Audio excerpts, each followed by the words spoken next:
Всем привет, я Макс Асабин. Я вижу, вам понравилось наблюдать за процессом превращения набросков в фотоарт.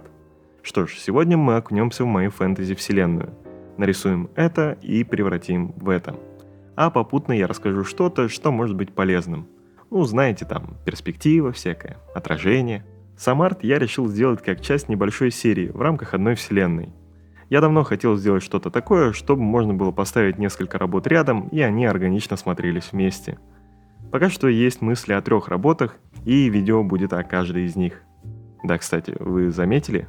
Новое видео каждый месяц. Ого, что дальше? Может быть, 2 видео? Вообще, пока канал показывает признаки жизни, я очень сильно замотивировался делать видосы активнее. И правда хочу публиковаться еще чаще.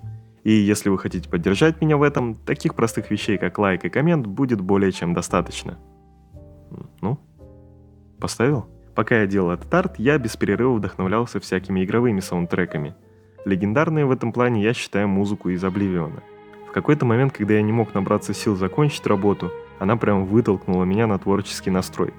Всем советую вдохновляться музыкой. Кстати, на самом деле это 2-я версия рисунка для этой задумки, и изначально я рисовал вот такое. Но потом решил, что не очень доволен композицией. Итак, рисунок почти готов, и его создание заняло у меня 1:45. В момент, когда мы переходим от наброска к созданию фотоманипуляции, пожалуй, самая важная вещь – подбор исходников. Сменить перспективу или освещение в процессе работы в лучшем случае сложно, а чаще всего просто невозможно. Так что я советую вам уделять максимальное внимание исходникам еще на этапе их выбора. Все стоковые фото для этой работы я нашел на Envato Elements.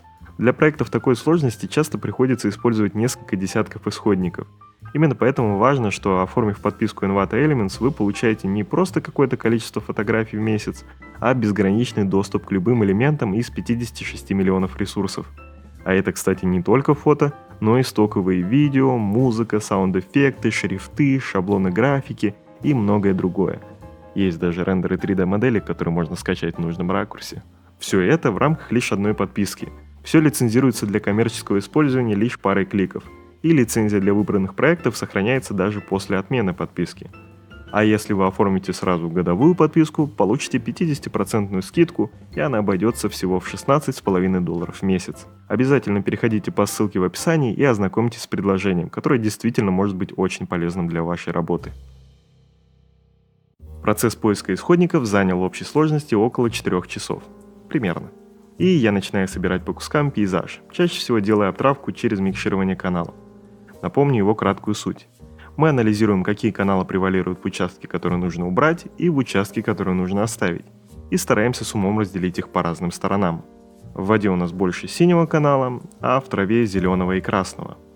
Полученный результат я дотягиваю до нужного контраста в кривых, а оставшийся мусор высветляю в режиме хайлайтов и затемняю в режиме теней и средних тонов. Хоть где-то эти инструменты бывают полезны. А остальное просто закрашиваю вручную кистью. И уже все это можно использовать как маску. Некоторые исходники можно выгнуть так, чтобы это больше подходило задумке. Но не забываем возвращать искаженные детали к исходному состоянию, типа деревьев.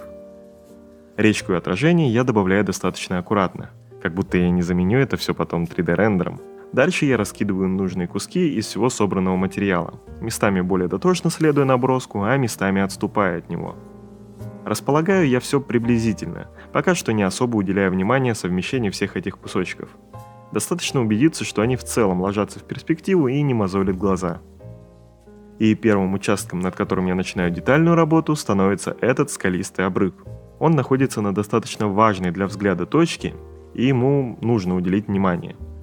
Сначала я объединяю 2 основных исходника, которые образуют большую часть этой горы, а затем накладываю поверх более мелкие куски скал и зелени.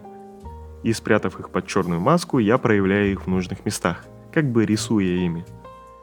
Вообще, если правильно подобрать исходники с нейтральным светом и уметь подтянуть различия между ними кривыми, то этот процесс максимально творческий и приятный. Завершаю основную часть этой горы, добавив правую сторону с изначально удачно падающим светом. Хотя на самом деле свет на разных кусочках пейзажа не так уж идеально совпадает. Но пока это лишь небольшие отклонения, никак не раздражающие глаз, это допустимая погрешность. Все-таки у нас тут не 3D-рендер с физически точнейшими параметрами, а более свободное творчество. Дорабатываю основу среднего плана, добавляя небольшой обрывчик, подтягиваю пластикой для большей похожести на набросок, чуть лучше прорабатываю линию берега, добавляю лодку с рыбаком, которого пока что можно даже не раскрашивать. Летающий остров по классике делаем из перевернутых гор. Особенно удачно вписываются горы, снятые с большой высоты. Улавливаете логику? Почему? Горы мы переворачиваем, а значит, чтобы остров, находящийся выше горизонта, имел правильную перспективу, нужно взять горы, находящиеся ниже горизонта. Казалось бы, простая деталь, но не всегда очевидная. Тренируйте умение смотреть на разные вещи таким же образом, и сможете применять исходники более неожиданно. Для верхней части я искал городки, расположенные максимально высоко в горах и холмах, но снятые при этом максимально низко. Но, к сожалению, таких немного. А то, что я нашел и использую, все равно недостаточно вписывается. Поэтому я немного трансформировал его и затер лишнее, создав некоторое ощущение правильной перспективы. Остальные природные детали пейзажа, к счастью, не так геометричны и не требовательны к перспективе. Работая с небом, я хотел примерно сохранить общее расположение облаков, как в наброске. Это было важно для моего эмоционального восприятия композиции. А если вы когда-либо пробовали склеивать небо по кускам, вы, вероятно, знаете, как сильно могут быть заметны склейки в безоблачных местах. Поэтому я решил, что после того, как соберу все куски облаков в нужную форму, я оставлю из этой склейки только облака, а небо на фоне натяну градиентом. Для этого поверх кусков я наложил опять же слой микширования каналов, с синим каналом, перетянутым влево. Так я буду заранее отслеживать, какая маска для облаков получится у меня в итоге. А там, где небо слишком выбивалось из маски светлыми участками, я затемнял средние тона кривыми. На всякий случай уточню, микширование каналов и кривые тут нужны только для маски. Когда маска будет собрана, я эти каналы с облаков уберу. Итак, небо в принципе готово, но мелкие кусочки облаков я дорисовал вручную, используя свои дымные кисти. Некоторые из которых, кстати, лежат на моем патреоне бесплатно, а некоторые только для патрона. Дальше я прошелся по всем маскам, доведя их до чистого вида. Этот процесс можно скипнуть. От начала фотомонтажа и до этого момента, когда весь пейзаж был собран, прошло всего 2 часа. Для меня это необычно мало, и я думал, наконец-то сделаю какой-то проект относительно быстро. Но, спойлер, после этого я потратил еще 6,5 часов активной работы. И первое, что схавало мое время – реализация солнечного света. С самого первого наброска для меня было важно именно такое направление света сбоку, а оно гораздо сложнее старого доброго света сзади. Сложности добавляли и переходы от освещенных участков к тени и совмещение этого всего с дымкой воздушной перспективы. Там, где исходники не имели солнечного освещения, все было относительно просто. Затемняя кривыми под глобальное небесное освещение, учитываю воздушную перспективу, а затем сверху другим слоем кривых рисую теплый свет. Хотя для кого-то ручная прорисовка света – это наоборот сложный элемент. Но для меня гораздо утомительным было работать с кусками, где солнечный свет уже имелся. Исходник одновременно нужно было затемнять, уводить в холодную дымку, но при этом не терять солнечные участки. Я очень долго ковырялся с разными вариантами настройки бленды, масками и так далее. И я даже не могу конкретно описать, что я в итоге делал. Ведь от куска к куску эти настройки очень сильно менялись, а я выкручивался как мог.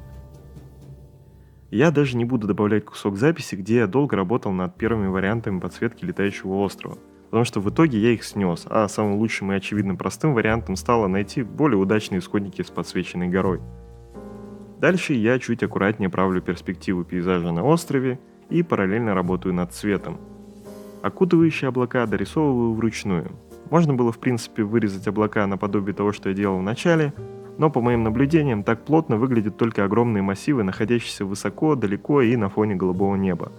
А тут низкие небольшие облачка, как по мне, должны быть помягче. Так, я сейчас послушал сам себя на записи. Иногда я так подробно озвучиваю то, почему я так, а не иначе проработал какие-то совсем упоротые детали. Вы не обращайте внимания. Часто такие детали — это всего лишь мое собственное желание сделать на них особый упор, чисто ради моего собственного творческого порыва. Просто держите в уме, что не все из этого — это какие-то действительно важные и критичные вещи, о которых вам в вашей работе тоже нужно так сильно запариваться. Ну, вы меня поняли. Свет тут дался на удивление легко. Я бы даже сказал, что для меня сама прорисовка оказалась проще, чем настройка кривых для этого света. Мне нужно было добиться идеального теплого освещения и на траве, и на зданиях, и не сразу это получилось. Работа над островом закончилась детальной дорисовкой смазанных краев и невыразительных мест, где не хватает деталей. Пихать туда что-то из фоток и уменьшать до микроскопических размеров смысла мало. И нарисовать все гораздо проще, поверьте мне. С раскраской и деталями вокруг рыбака, кстати, та же фигня. Я даже не стал морочиться с режимами наложения, добавил чуть цветов прям так, в обычном режиме, попутно дорисовав свет и немного брызг воды. Пришло время отражений, и я сразу решил делать их в блендере. Я разделяю изображение на 3 основных плана, это поможет соблюсти перспективу в отражении. Если вы не совсем понимаете, о чем речь, все объекты отражаются не относительно какой-то одной определенной точки в пространстве. Каждый из объектов отражается относительно того места, на котором он стоит в этом пространстве. У дальнего плана это одно место, у берегов на среднем плане другое, у рыбака третье и так далее. Держите это в уме, особенно когда делаете отражение вручную. Для проекта в блендере я не стал заморачиваться с 4 или 5 планами, 3 тут достаточно.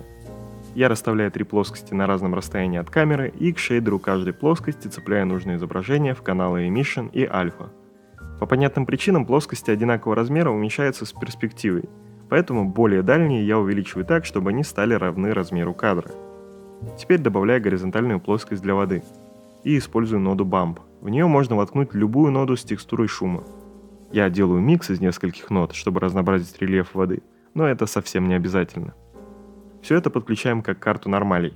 Для тех, кто совсем ноль в 3D, карта нормалей заставляет свет вести себя так, будто поверхность имеет какой-то рельеф, хотя сама геометрия плоскости никак не меняется.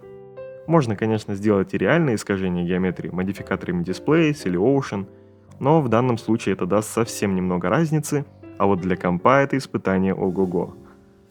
Готовый рендер почти идеально встал в проект, а подтянуть отдельные куски где нужно не стало проблемой. Также я немного смешал его с изначальным исходником реки. Я перехожу к самому ближнему плану, и вот тут начинается очередная душнина, потому что я решил собрать его из нескольких кусков, чтобы дать объема. Вообще ничего не ложилось так, как мне хотелось. Ни камни, ни трава, ни другая трава, ни третья трава, ни тени. Дымка между ними никак не давала объема, а только давала какой-то неприятной грязи, как бы я ни пытался что-то там перерисовать или перенастроить. После очень долгих мучений я отказался от этой идеи и решил сделать объем другим путем, нарисовав там небольшой засвет от солнца. Я убрал много лишних исходников и аккуратно прорисовал свет.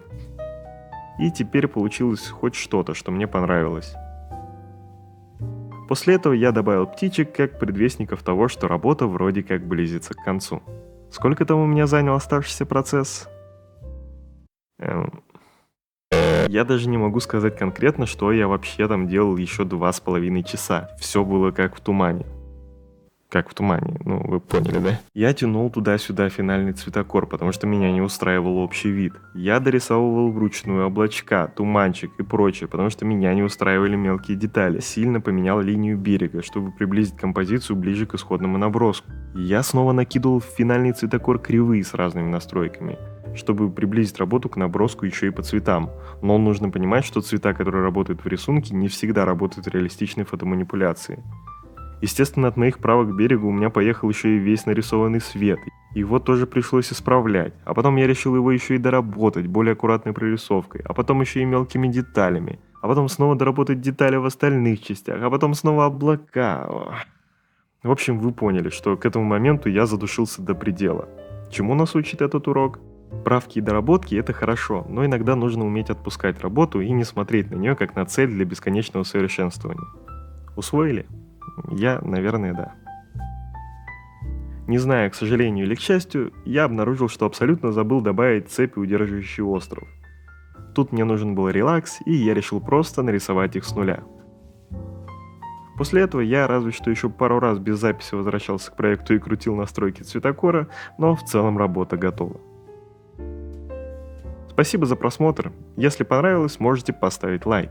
Просмотр видео до конца и ваши комменты держат меня на плаву в алгоритмах YouTube. И благодаря вашей активности и финансовой поддержке патронов, я активно делаю свое творчество и новые видео для вас, а не унылые обработки для заказчиков.